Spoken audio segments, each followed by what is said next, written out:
When I opened that small, crumpled piece of paper, I never imagined that those 5 words, written in my daughter's familiar handwriting, would change everything. Pretend to be sick and leave. I looked at her in confusion, and she shook her head violently, her eyes silently begging me to believe her. I couldn't understand why at that moment, but I would soon. It was a Saturday morning like any other in our suburban Chicago home. A little over 2 years had passed since I married Richard, a successful businessman I met after my divorce. To everyone else, our life seemed perfect. A comfortable house, plenty of money, and my daughter, Sarah, finally finding the stability she needed. Sarah had always been an observant girl, quieter than most 14-year-olds, absorbing everything around her silently.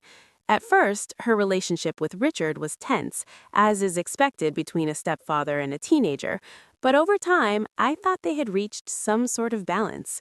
That morning, Richard had invited his business partners for lunch at our house. It was an important meeting. They would discuss company expansion, and he was keen to make the best impression. I had spent the entire week preparing every detail, from the menu to the decorations. I was finishing the salad in the kitchen when Sarah appeared, her face pale and her eyes carrying a fear I couldn't immediately place. "Mom, I need to show you something in my room," she said softly, approaching cautiously. Richard entered the kitchen at that moment, adjusting his expensive tie. Always impeccably dressed, even for simple family occasions, he smiled at us, though it didn't reach his eyes. "What are you two whispering about?" he asked. "Nothing important," I replied automatically. "Sarah just needs my help with something school-related." He glanced at his watch. "Be quick, the guests will be here in 30 minutes, and I need you to greet them." I nodded and followed my daughter down the hallway. The moment we entered her room, she slammed the door behind us, tense. "What's wrong, sweetheart? You scared me," I said. She didn't answer. Instead, she pulled a small piece of paper from her desk and placed it in my hand, glancing nervously toward the door. I unfolded the air enclosure and read the hastily written words: "Pretend to be sick and leave now." "Sarah, what joke is this? We don't have time for games. The guests will be here any minute," I said, irritated and confused. Her voice trembled as she whispered, "This isn't a joke. Please, Mom, trust me. You have to leave this house right now. Say something. Say you feel unwell and need to go." The desperation in her eyes froze me in place. Never in my life had I seen her so serious, so afraid. "Sarah, you're scaring me. What's happening?" I asked. She glanced at the door as if afraid someone might be listening. "I can't explain right now.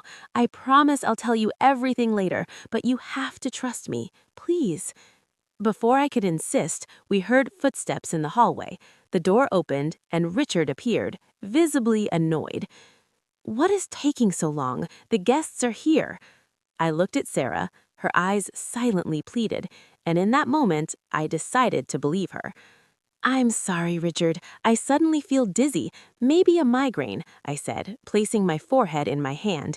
He furrowed his brow. "You were fine 5 minutes ago." "I know, but it came on suddenly. You start without me. I'll take some medicine and lie down," I said, trying to look genuinely unwell. For a tense moment, I thought he might argue, but the doorbell rang and his attention shifted to the guests. "Try to join us as soon as you can," he said. The moment he left, I grabbed Sarah's hand. "We're not lying down. We're leaving now. Tell them you need to go to the pharmacy for stronger medicine, and I'll go with you." I protested. "This isn't reasonable. We can't just leave the guests." Her voice trembled. "Mom, please, this isn't a game. It's about their life." Her fear was genuine, and a chill ran through me. What could my daughter know to be so certain, so fast? I grabbed my bag and car keys. Richard was in the living room, talking enthusiastically to 2 men in suits. "Richard, my headache is getting worse. I need to go to the pharmacy, and Sarah will come with me," I said. His smile froze briefly before he turned back to the guests with an apologetic tone. "My wife isn't feeling well." Then his eyes held something I didn't understand. Once in the car, Sarah shivered. Go, Mom, get away. I'll explain everything on the way. Questions swirled in my mind. What could be so dangerous? And when Sarah began speaking, my world crumbled. Tears choked her voice. Richard is trying to kill you, Mom. Last night I overheard him on the phone talking about putting poison in your tea. I slammed on the brakes, nearly hitting a parked truck. Her words sounded absurd, like a cheap thriller. Sarah, what are you saying? This isn't funny, I said weakly. She sobbed. Do you think I'm joking? I heard everything, everything. I continued driving aimlessly away from the house. Tell me exactly what you heard, I said. She took a deep breath. I went to get a drink late at night, around 2. His office door was ajar and the light was on. At first, I thought it was about the company, but then he mentioned your name. He said, everything is ready for tomorrow. Helen will drink her tea as usual. No one will suspect a thing. It will look like a heart attack. Are you sure? Then he laughed like he was joking about the weather, but it was about you, Mom.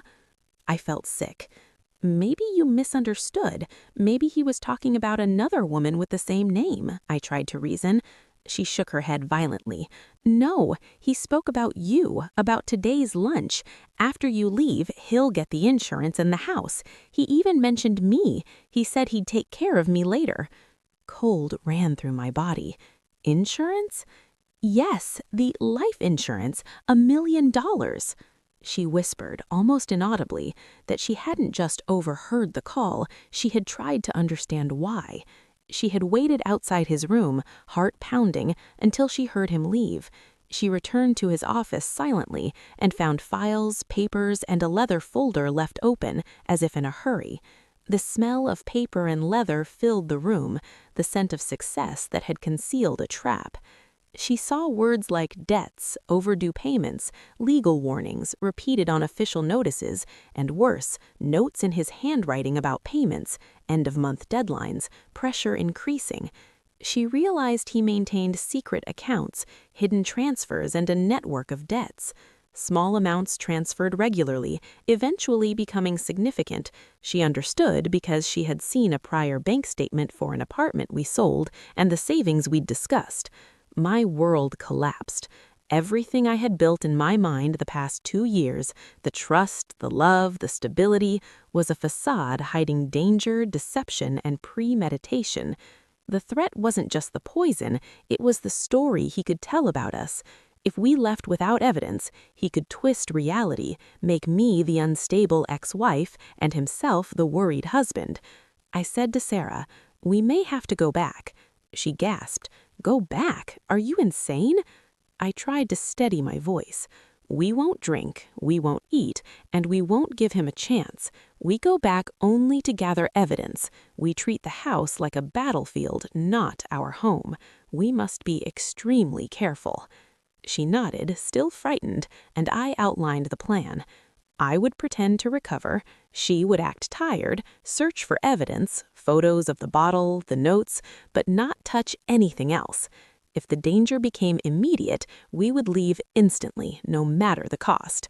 Returning home, my chest tightened. Cars lined the driveway. All the guests had arrived, laughing inside, unaware that our home was about to become a crime scene. I entered, greeted them cautiously, smiled in the right places, laughed at the right times. Every time Richard approached, I felt the air freeze. He offered me a glass of water, smiling. No tea today, he said casually, but my heart leapt. The tea was his plan. Minutes passed like hours. I kept watch on him, on the kitchen, on his hands. Then my phone buzzed, a single message from Sarah. My blood froze. I excused myself, feigning concern for her, and ascended the stairs. She had found it, a small amber bottle, unmarked, hidden in his desk drawer, and a handwritten schedule with times and instructions. Just as she discovered them, we heard his voice outside the door. We couldn't leave the room. The window overlooked the backyard, but we were on the 2nd floor. I told her to stay behind me. We used a bedspread to lower ourselves, tested the knot, and she went first, landing on the ground safely. I followed. My hands burned from friction, but fear propelled me. We ran through the backyard toward the low fence, through the nearby green space and into a small forest. Our breaths came in ragged gasps. The taxi awaited, and we escaped into a crowded shopping center, blending into the crowd. My phone lit up with dozens of calls and messages from him. One threatened that the police were involved. It wasn't concern, it was leverage. I called an old friend, a criminal lawyer, explained everything breathlessly. She arrived swiftly, taking charge. When the police came, he had already spun a story of my instability, but my lawyer presented the evidence, photos, the bottle, the handwritten plan, and demanded urgent protection. At the station, he tried to act the grieving husband, but the preliminary results revealed the truth. The blood he claimed was mine or Sarah's matched his own, and the bottle contained poison. Finally, I saw Richard as he truly was. The case unfolded publicly, revealing a husband plotting to kill his wife for money, a daughter saving her mother with a single note, and a history of previous wives who met similar fates. He received a long prison sentence, and old cases were reopened. Months later, Sarah and I moved into a new apartment. We locked the doors, not fearing danger, but because we knew we were safe.